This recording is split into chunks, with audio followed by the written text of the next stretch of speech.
Amen. Merci, ma sœur. Béni soit l'Éternel. Béni soit l'Éternel. Jésus au vivant. Jésus au réel. Jésus au vivant dans vime. Jésus au réel dans vime. Amen. Acclamez l'Éternel, acclamez le Seigneur. Parce que le Seigneur mérite gloire, il mérite louange. Amen. Est-ce qu'on est content d'être là, soya? Est-ce qu'on est content pour bel moment ça? Alléluia. Nous dit bon Dieu merci pour Jean t'ai utilisé servante li. Est-ce qu'on sentit le Saint-Esprit? Est-ce qu'on sentit chaleur? Bah l'Éternel yon la main si vous sentez chaleur. Alléluia. Ah oui, c'est vrai. En français, est-ce que tu ressens la chaleur? Amen. Parce que des fois, on se laisse emporter, mais on bénit le Seigneur. Amen. Donc aujourd'hui, justement, il m'a été donné de pouvoir parler des armes spirituelles. Amen. Donc nous avons la lecture qui a été faite dans Éphésiens 6, versets 11 à 17. Amen. Alors, nous allons directement rentrer, parce que ce passage, c'est Paul qui justement nous a fait part de cette révélation. Amen. Parce qu'il faut savoir que l'apôtre Paul avait atteint une dimension lui permettant de pouvoir recevoir et de comprendre, de voir certaines choses qui ne sont pas accessibles à nous. Amen. Et donc, c'est ce que l'apôtre Paul nous a parlé. Il nous a parlé de la guerre où toi et moi sommes la cible nuit et jour. D'accord? Il faut savoir qu'en tant que chrétien, tu es une cible nuit et jour. Il n'y a pas de repos dans le camp de l'ennemi. Toi, tu dors, mais tu ne sais pas ce qui se passe. Amen. Pendant que toi, tu es au travail, le diable travaille. Pendant que toi, tu prends les transports pour rentrer, le diable travaille. Pendant que tu rentres chez toi, tu rencontres ta famille, le diable travaille. Pendant que tu es en train de dormir, le diable travaille. Pendant que tu es à l'église, là, le diable... Donc, quand tu comprends ça, tu peux comprendre ce que le Seigneur nous dit dans le psaume 91, le verset 5. Tu ne craindras ni les terreurs de la nuit, ni les flèches qui volent le jour, ni la peste qui marche dans les ténèbres, ni la contagion qui frappe en plein midi. D'accord? Donc ça veut dire qu'il n'y a pas un moment de la journée où le monde des ténèbres ne travaille pas dans le but de te prendre toi et moi. D'accord? Parce qu'il faut savoir pourquoi tu dois être armé. Il faut savoir pourquoi tu dois prendre les armes. D'accord? Parce qu'il y a beaucoup de chrétiens, ils ne sont pas conscients qu'ils sont dans une guerre. Vous savez ça, mes frères et sœurs?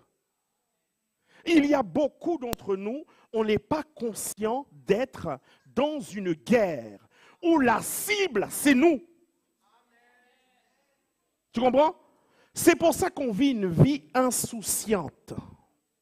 On vit une vie où est-ce qu'on recherche les choses de ce monde parce qu'on n'est pas conscient de la spiritualité qui en dépend. D'accord? Le but des dominations, des autorités, des princes de ce monde des ténèbres et des esprits méchants, ils ont un seul but, c'est de nous influencer afin de nous gagner pour les ténèbres. D'accord? C'est ça le but de toutes ces choses-là. Mais est-ce que tu as déjà vu une principauté? Est-ce que tu as déjà vu une autorité? Est-ce que tu as déjà vu une domination? Est-ce que tu as déjà vu ces esprits dans les lieux célestes-là dont parle l'apôtre Paul? C'est une révélation que Dieu lui a donnée pour nous donner afin que l'on puisse comprendre Parce que ce ne sont pas des choses que toi et moi, on a vues. Amen. C'est pour ça qu'on a du mal à comprendre ce genre de choses.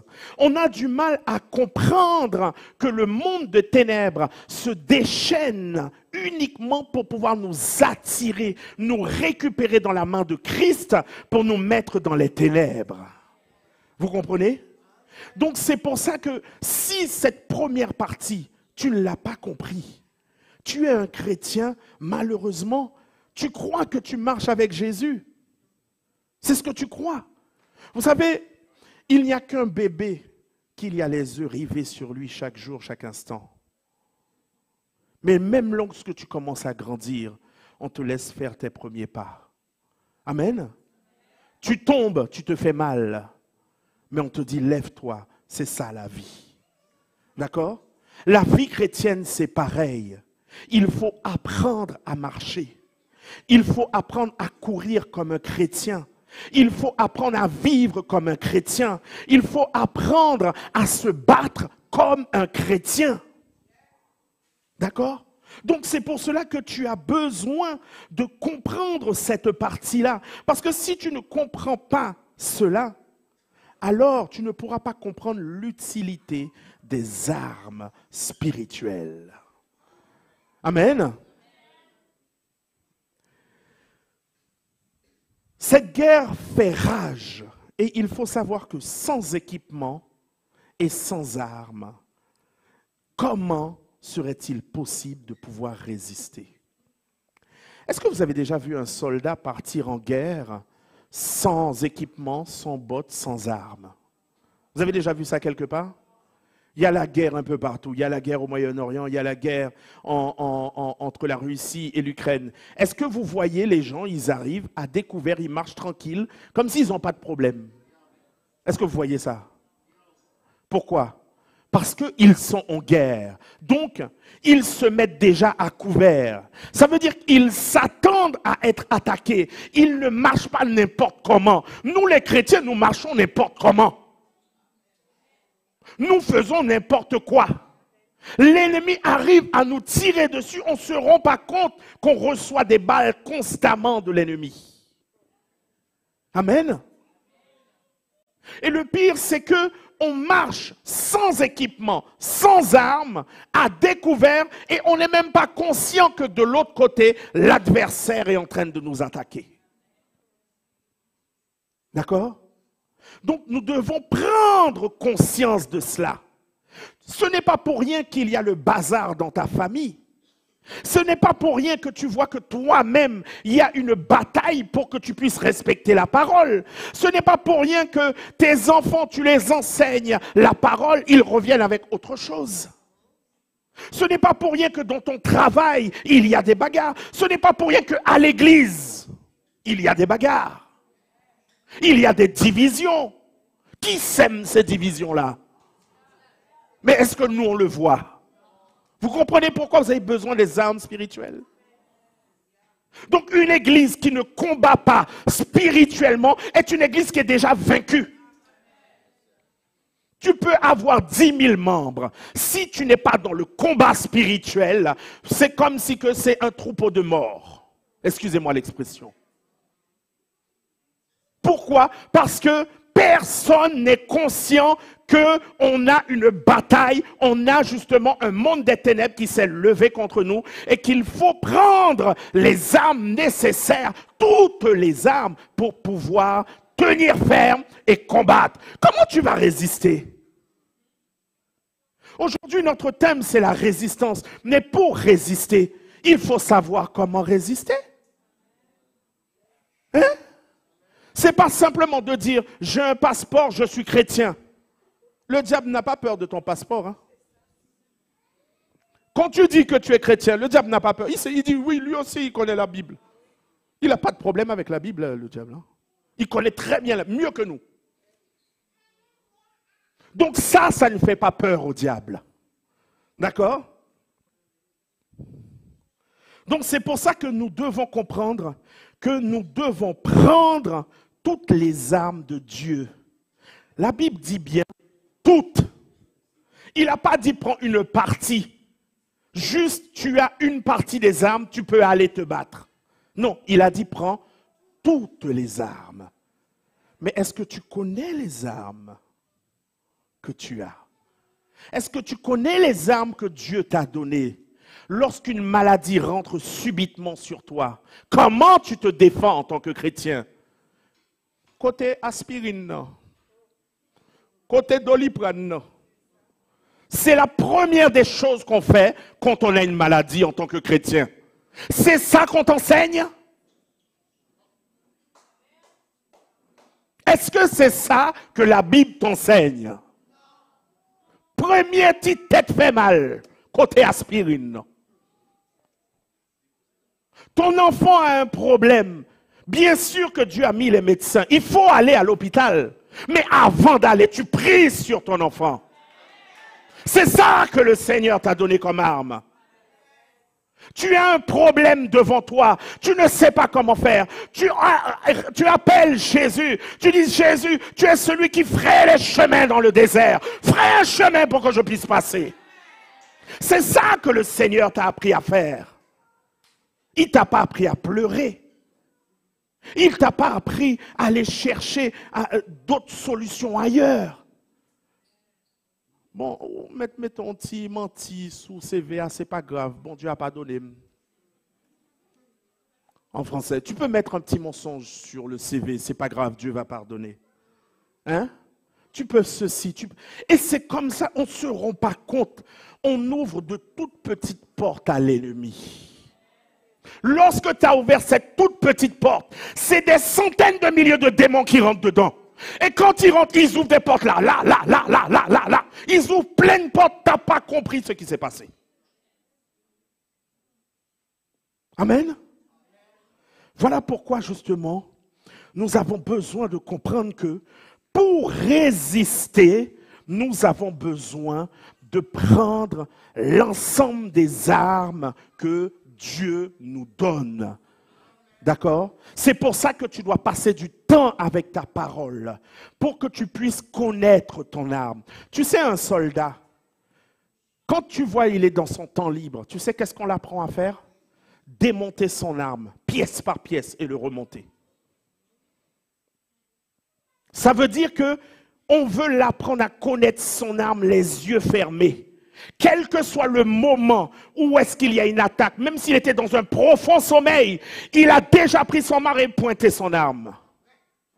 Aujourd'hui, nous dormons, les esprits, ils viennent, ils font ce qu'ils veulent sur nous. Et nous sommes là. Et puis nous nous réveillons malades, nous nous réveillons griffés, nous nous réveillons avec la tête qui est chargée. Nous voyons des maris de nuit, femmes de nuit qui viennent coucher avec nous alors que ton mari, ta femme est là à côté de toi. Hein? Il y a un problème, mes frères et sœurs. Il y a un problème. On est en train d'attaquer tes enfants et toi, tu ne le vois pas, tu ne le sais pas. Pourquoi? Parce qu'il n'y a pas de connexion spirituelle. Dieu ne parle pas autrement qu'en esprit. Qu'est-ce qu'il a dit? Je cherche des hommes et des femmes qui me cherchent en esprit. Donc ça veut dire que Dieu n'a pas d'autre moyen de nous parler qu'en esprit. Donc si justement tu n'as pas compris cette première partie-là, ta famille va être broyée, tu ne vas pas comprendre. Parce que personne ne te révèle ce qui est en train de se passer. Tu as des démons sur toi. Tu es à l'église depuis 150 ans, tu ne le sais même pas. Est-ce que vous avez vu, toutes les personnes qui étaient autour de Jésus avaient besoin de délivrance. Côte délivrance, pas nous. Côte temps de délivrance. Ça veut dire nous-mêmes, nous pas gagner, nous-mêmes. On n'a rien nous-mêmes. Marie de Magdala qui a suivi Jésus, qui était la femme qui a été annoncée aux apôtres, elle avait 7 ou 9 démons, pasteur. 7 démons avant que Jésus puisse l'utiliser. Les disciples, lorsque Jésus était en train de leur parler des mystères des cieux, eux, ils étaient en train de se battre pour savoir qui est le plus grand. Est-ce que vous voyez, c'est des gens délivrés? Hein? C'est des gens qui n'avaient rien compris à Christ. Pourtant, c'était les disciples à qui Jésus a confié la parole pour aller l'annoncer au monde. Si les disciples étaient possédés, et toi et moi?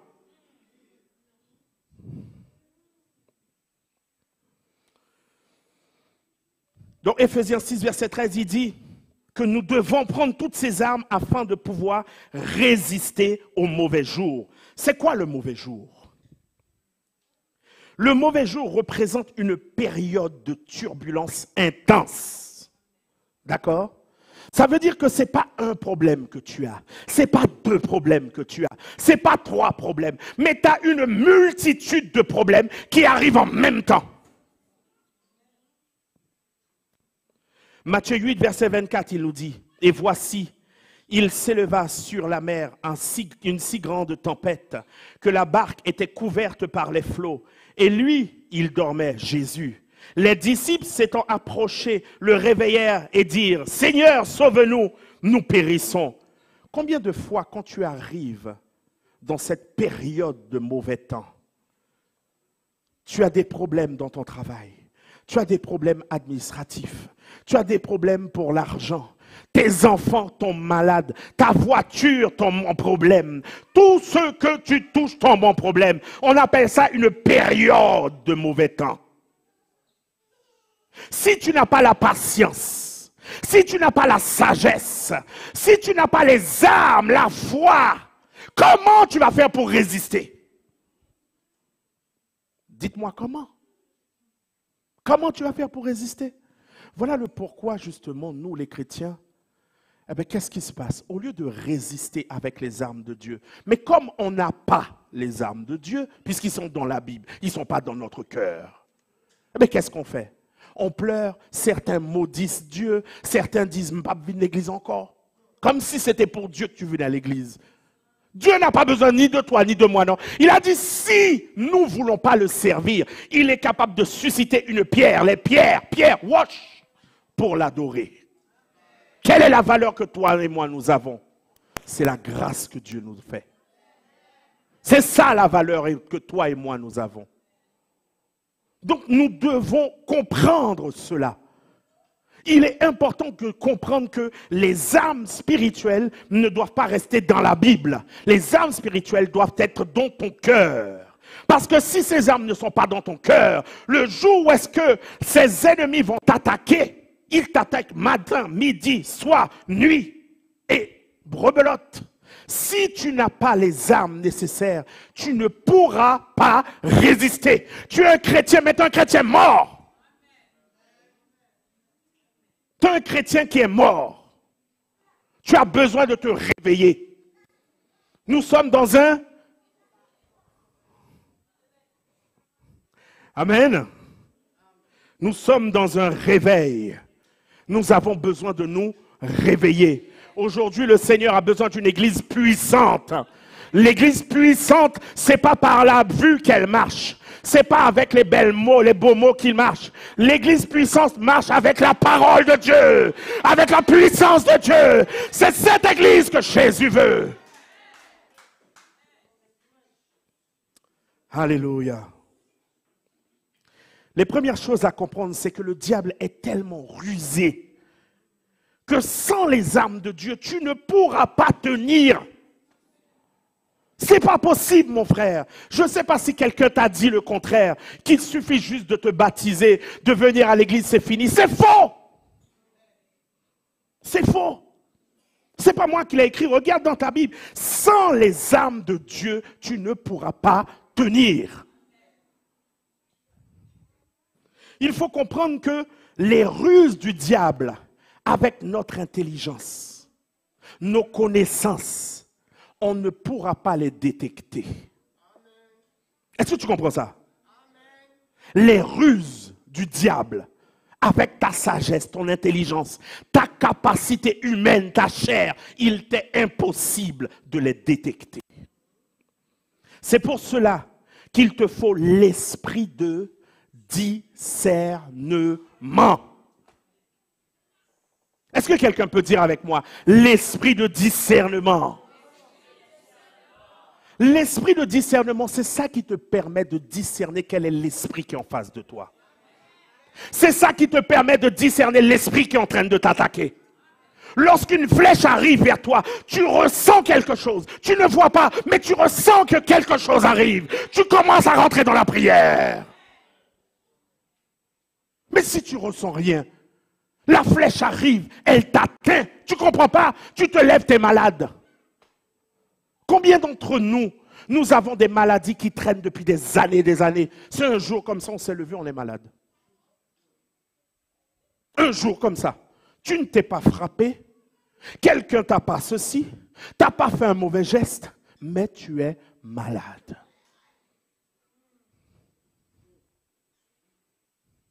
Amen. Je connais une servante, je ne vais pas donner son nom, qui me donnait un témoignage. La servante a dormi, elle s'est réveillée et son poignet la faisait mal.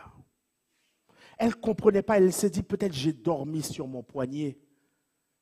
Et puis, toute la journée, le poignet devenait de plus en plus lourd. Elle ne pouvait plus rien faire. Et elle se pose la question, mais où j'ai frappé mon poignet? Comment j'ai fait pour avoir ça? Elle ne comprenait pas. Et cette servante a prié. Ils ont prié avec elle. Et puis cette servante va se connecter dans une ligne de prière. Et lorsque la ligne de prière va finir, il y a quelqu'un qui dit, il y a une personne qui sent que son poignet lui fait mal. C'est pas normal, c'est spirituel. Ils t'ont mis un bracelet spirituel. Mes frères, ma sœur, moi j'ai vu la sœur. Ils ont dit, prie pour elle. On a prié pour elle en faisant comme si on enlevait le poignet. Depuis, la sœur est guérie jusqu'au jour où est-ce que je te parle. Est-ce que tu ne peux pas donner gloire à Dieu pour cela? Est-ce que tu ne peux pas donner gloire à Dieu pour cela? Amen. Je ne vais pas vous donner le nom. Ce n'est pas ça qui compte. Ce qui compte, c'est de comprendre que cette servante-là était malade. Elle n'avait pas compris que sa maladie n'était pas physique, mais spirituelle. Si elle n'était pas connectée, est-ce que Dieu l'aurait localisée? Elle aurait gardé cette maladie. Et cette maladie pourrait même l'amener à faire des opérations. Tu sais qu'il y a des opérations que tu as faites, mais ce n'est pas de Dieu. Il y a des maladies que tu traînes, tu vas chez le médecin. C'est parce que tu manques de foi.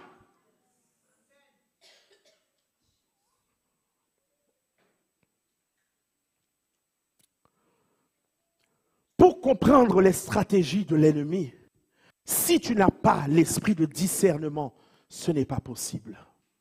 D'accord? Parce que l'ennemi agit dans le spirituel. Donc c'est l'esprit de discernement qui est l'une des armes indispensables pour tout, je dis bien tous les chrétiens. Il n'y a pas un chrétien qui ne doit pas avoir l'esprit de discernement. Si tu ne l'as pas, fais comme Jacques a dit, va prier et demander à Dieu. Vous savez, pour comprendre les stratégies et le but des attaques, il faut l'esprit de sagesse. C'est trop fort. Il faut l'esprit de sagesse. Parce que l'esprit de sagesse, ce n'est pas la sagesse de l'homme, hein, mais la sagesse de Dieu. Parce que c'est seulement la sagesse de Dieu qui est au-dessus de la puissance des ténèbres. La sagesse de l'homme n'est pas au-dessus de la puissance du diable, d'accord? La sagesse de Dieu qui est portée par l'Esprit de Dieu, c'est ça qui est au-dessus des puissances ténébreuses. D'accord? Il faut savoir que parfois, dans les familles, on se bat, l'homme va se battre contre sa femme. Ou la femme va commencer à parler et à dire toutes sortes de méchancetés. C'est l'ennemi qui a lancé une petite flèche. Il a juste allumé la mèche. Et le reste, il vous laisse faire. Vous savez qui est-ce qu'il vise? Il vise les enfants. Pourtant, les enfants ne sont pas dans la dispute, tu vas me dire. Mais lorsque les parents commencent à quereller, non seulement il attrape la femme, il attrape le mari et il rentre dans la tête des enfants. Parce que les enfants ne comprennent pas que leurs parents se battent, que les parents ne savent pas parler correctement, que les parents sont tout le temps en train de s'injurier, que les parents sont en train de se dire des gros mots. M'attendez, amen, non? Ah, m'attendez, amen! Nous avons besoin de comprendre cela. C'est pour atteindre une autre cible. Toi, tu crois que c'est ton mari. Le mari croit que c'est la femme. L'orgueil qui est au fond de vous deux, personne ne veut céder. Qui paye les pots cassés, c'est les enfants. On appelle ça un strike. Tous les couples avaient été, la famille Noël nous avait amenés au bowling. Vous vous souvenez? Parce que tu lances la boule, tu fais tomber toutes les quilles, on appelle ça un strike. Eh bien, l'ennemi, quand il attaque pour faire un strike. D'accord? C'est pour ça, toi, examine-toi. Quand il y a quelque chose qui vient, examine-toi pour voir, est-ce que ce n'est pas une porte que l'ennemi cherche à entrer pour pouvoir faire des dégâts dans le foyer?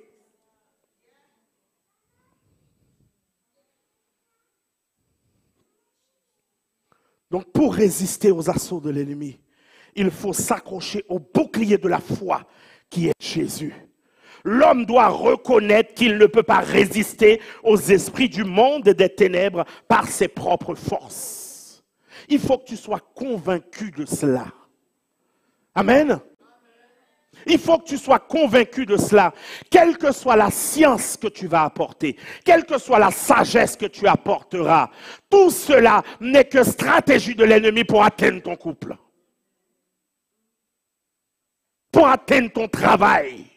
On veut te déloger. On ne sait pas comment te déloger. Eh bien, on va envoyer quelqu'un écraser ton pied. On sait que tu ne sais pas réagir. Amen. Lorsque la personne écrase ton pied, toi tu réagis. Voyou pété. Eh bien, tu as perdu ton travail. Et après, tu commences à prier, à jeûner, puisque c'était la source de revenus du foyer. Comment tu vas faire pour payer ton loyer? Comment tu vas faire pour payer ta carte orange? Comment tu vas faire pour payer ceci? Maintenant, la voiture a des problèmes. Comment on va faire? On n'a plus de voiture. Juste parce que tu n'as pas été capable d'accepter tout simplement de souffrir pour Christ. Tu comprends? Le psaume 91 dit que ta force, c'est Jésus. Il dit, dans le verset 4, il te couvrira de ses plumes et tu trouveras un refuge sous. Sa fidélité est un et une. Tu comprends? Voilà ta sécurité. Voilà où tu dois t'appuyer. Voilà où tu dois te réfugier. Quand tu ne comprends pas, il y a des situations qui arrivent, comme ce qui est arrivé aux disciples dans la barque. Courir ne sert à rien. Tu comprends? Stresser ne sert à rien. Pleurer, ça ne sert à rien. Prier, ça va débloquer la situation. Amen. Nous devons changer notre façon de faire. Nous devons déposer les armes physiques pour prendre les armes spirituelles. Est-ce que tu peux me donner un amen? Est-ce que tu peux me donner un amen?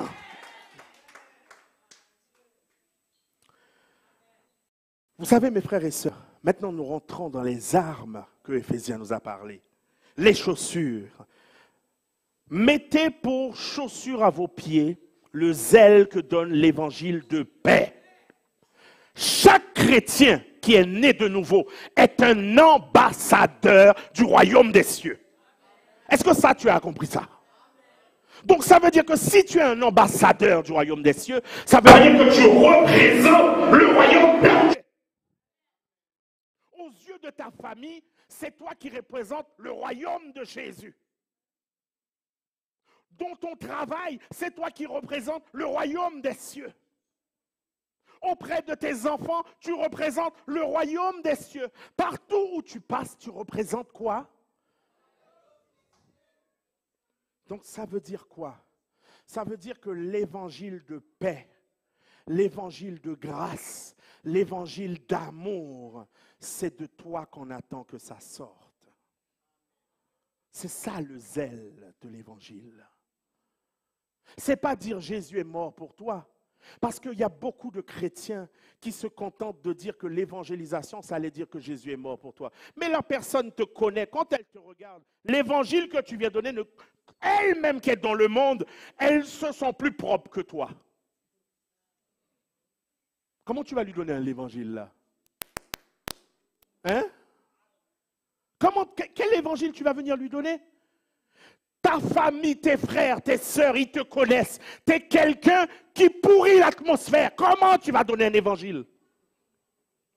Dites-moi. Tu es quelqu'un qui est tout le temps négatif. Dès qu'on te dit quelque chose, ah non, c'est pas possible. Côte la foi. Où est la foi? Dès qu'on te dit quelque chose, ah non, c'est pas possible. Ah non, je n'ai pas. C'est-à-dire la personne trouve toujours le moyen d'avoir la foi dans l'impossibilité. Mais la foi dans la possibilité, il ne l'a pas. Donc quel évangile que tu donnes là? C'est pour ça que certains chrétiens aujourd'hui, ils n'évangélisent même plus. Parce qu'eux-mêmes sont conscients, ils ont honte. Ils sont chrétiens que seulement le dimanche entre nous. Nous chrétiens simplement entre nous.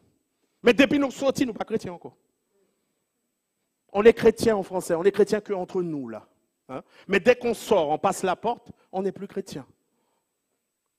Amen.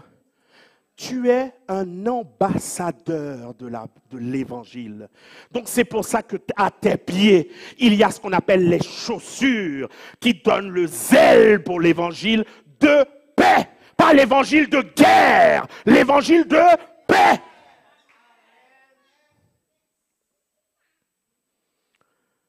Alléluia. Le bouclier de la foi. Éphésiens 6,16. Prenez par-dessus tout cela, le bouclier de la foi, avec lequel vous pourrez éteindre tous les traits enflammés du malin.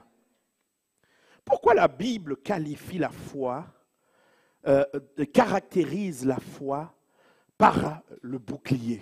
Pourquoi la Bible caractérise la foi par un bouclier? Éphésiens 6,12, il nous dit, car nous n'avons pas à lutter contre quoi? Donc tu comprends pourquoi il te dit, prends quelque chose qui est en adéquation avec le monde spirituel, qui est la foi en Jésus. Parce que si tu n'as pas la foi en Jésus, toutes les flèches qui sont envoyées matin, midi, soir, nuit, sans le bouclier de la foi, ton corps sera transpercé. Tu comprends? Ce bouclier-là, qu'on appelle la foi, c'est elle qui te protège. Quand ils envoient la mort dans ta famille, à cause du bouclier de la foi, la mort ne peut pas percer, elle est obligée de retourner au nom de Jésus. Ils disent que tu ne vas pas réussir, tu n'accompliras jamais rien. C'est ouais, non mais monde, mais on pas bien non mais au nom de Jésus, je vais avoir dans ma main. C'est ça, le bouclier de la foi. Amen. Ceux qui nous attaquent le font par l'esprit. Ils viennent du monde des ténèbres. Donc s'ils viennent du monde des ténèbres et ils nous attaquent par l'esprit, il nous faut une arme spirituelle pour pouvoir bloquer leur coup. Amen. Et cette arme-là, c'est le bouclier de... Amen. Mais ça, il faut croire que Jésus représente un champ magnétique autour de toi, autour de tes enfants. Parce qu'il y a des gens, ils le savent, le bouclier de la foi, mais ils ne croient pas que Dieu peut les protéger vraiment. Je suis sûr, si tu vois, il y a un féticheur qui rentre là avec ses habits, commence à faire n'importe quoi là, la moitié de la salle va courir. Pourquoi? Parce qu'on a peur. On laisse la peur prendre la place sur la foi. Mais Jésus a dit, il te protège, que le sorcier est le plus petit dans le royaume des cieux, que tu es plus grand que lui. L'Esprit de Dieu qui est en toi te protège de tout ce qui vient du monde des ténèbres. Si l'Esprit de Dieu qui est en toi te protège, tu vas, tu donnes la main, tu délivres ce sorcier-là. S'il vient là, c'est délivrance qu'il vient chercher. C'est pas courir pour lui. Il y a des attaques que Dieu permet qui nous atteignent. Vous savez pourquoi? Parce que Dieu attend de nous que l'on puisse avoir la bonne réaction. La bonne réaction, c'est d'aller chercher la solution dans les pieds de Jésus. La bonne solution, c'est de se dire, Jésus a dit dans sa parole, 7 fois le juste tombera, 7 fois l'Éternel le relèvera. Donc pourquoi tu pleures parce que tu es tombé? Ta vie n'est pas par terre, ta vie est là-haut. Tu es appelé à traverser le désert, mais le désert n'est pas ta maison. Mais ça dépend de ta foi. Quelle est la foi que tu as en Jésus? Est-ce que tu crois réellement que Jésus peut empêcher ces choses-là qui viennent sur toi d'entrer? Amen. Prenez le casque du salut. Qu'est-ce que le casque du salut? Déjà, pour comprendre ce qu'est le casque du salut, il faut savoir déjà c'est quoi le salut. Amen. Qu'est-ce que le salut? Le salut en Jésus, c'est être libéré du péché par Jésus et accéder à la vie éternelle au nom de Jésus. C'est aussi simple que ça. D'accord? Ça, c'est un casque que tu mets sur ta tête. Ça veut dire que quelle que soit l'épreuve dans laquelle que tu as, tu sais que le péché n'a plus de pouvoir sur toi encore. Tu sais que le péché ne te retient plus. Donc ce que tu vois là, ce que tu es en train de vivre n'est qu'une question de temps. Mais Jésus qui a dit qu'il va te libérer, il te libérera certainement. Ça, c'est un casque. C'est une assurance que tu as qui protège ta tête. Ça veut dire que quel que soit l'endroit où tu te trouves, où tu peux te retrouver au milieu des sorciers, tu dois avoir confiance que j'ai le casque du salut. Ils ne peuvent rien contre moi. C'est cette confiance-là que Dieu veut que toi et moi, nous puissions avoir. Parce que le chrétien a peur. Il a peur de tout. Tu as peur des démons qui ont peur de toi. Les démons ont peur de toi, oui. Parce que ce qu'il y a en toi, ils ne peuvent même pas le regarder. Mais toi, tu as peur d'eux. Mais ils avancent.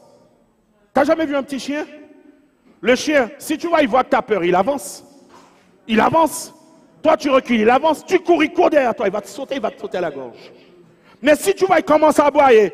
Toi, tu le regardes. Tu mets ton pied comme ça. Il recule. Tu as un deuxième pied, l'entend le coup, il bâtit. Ça veut dire qu'il partira, le chien. D'accord? Pourquoi? Parce qu'il voit qu'il ne te fait pas peur. Le contraire de la foi, c'est là. Si tu as compris cela, tu as gagné déjà 50% de tes combats sans avoir commencé à combattre. Parce que c'est la peur qu'il utilise pour nous retenir captifs, mes frères et sœurs. Vous comprenez? Il sait qu'on n'a pas la foi dans la délivrance. On ne croit pas au salut dont on parle chaque jour. Il sait qu'on ne comprend même pas ce que représente le salut. Donc c'est pour ça qu'il met un esprit de peur sur toi et moi. Prends ton casque. Parce que Jésus t'a libéré.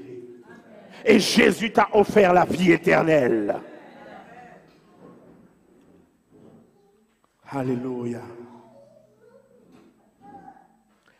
Prenons l'épée de la parole. Il y a quelle heure? Ah oui, il faut finir. L'épée de l'esprit qui est la parole de Dieu. La parole à elle seule. Alors ça, c'est très important. Je voudrais vraiment que chaque personne soit concentrée sur cette partie. D'accord? La parole à elle seule est autorité et puissance. Parce qu'elle est vivante. Ça veut dire que la parole n'a pas besoin de moi, il n'a pas besoin de toi pour être une autorité. Sans nous, là, la parole est une autorité. D'accord? Hébreux 4, verset 12, il dit, car la parole de Dieu est vivante et efficace, plus tranchant qu'une épée quelconque pénétrant jusqu'au partagée, âme et esprit, jointure et moelle. Elle juge les sentiments et les pensées qui sont où? Dans le cœur. Donc, l'épée qui représente la parole est Jésus fait chair. Tu comprends pourquoi la parole en elle-même est une autorité? C'est pour ça que quand tu vois, l'ennemi ne veut pas qu'on lise. Parce que le simple fait de prendre la Bible et de commencer à lire, l'autorité t'investit. Voilà pourquoi quand tu prends la Bible, tu as envie de dormir. Voilà pourquoi quand tu essaies de prendre ta Bible, tu lis un verset, oh tu as autre chose, quelqu'un t'envoie un message, quelqu'un t'appelle, tu es dérangé. C'est pour ne pas que tu lises la Bible. Fais le test. À chaque fois que tu vas prendre la Bible pour lire, il y a quelque chose qui vient te déconcentrer.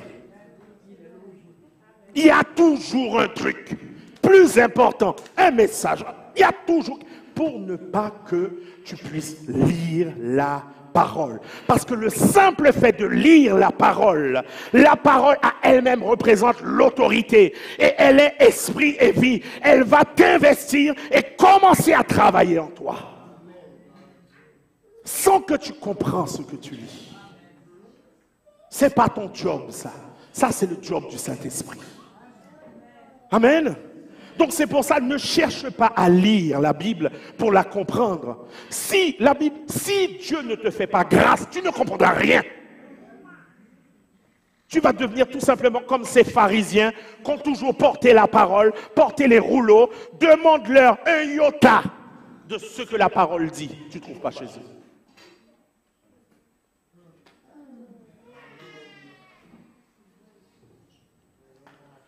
Alléluia. C'est pour ça que Jésus vous dit que c'est l'esprit qui vivifie. La chair ne sert à rien. Les paroles que je vous ai dites sont esprit et... Donc la parole à elle seule a le pouvoir de séparer, selon Hébreux 4, verset 12, toutes choses. La seule chose que tu as besoin de savoir, c'est de connaître la parole. Et je veux terminer sur cette partie-là. Même Jésus, qui est la parole faite chair, Jésus a déclaré la parole quand le diable est venu le tenter. Est-ce que tu te souviens?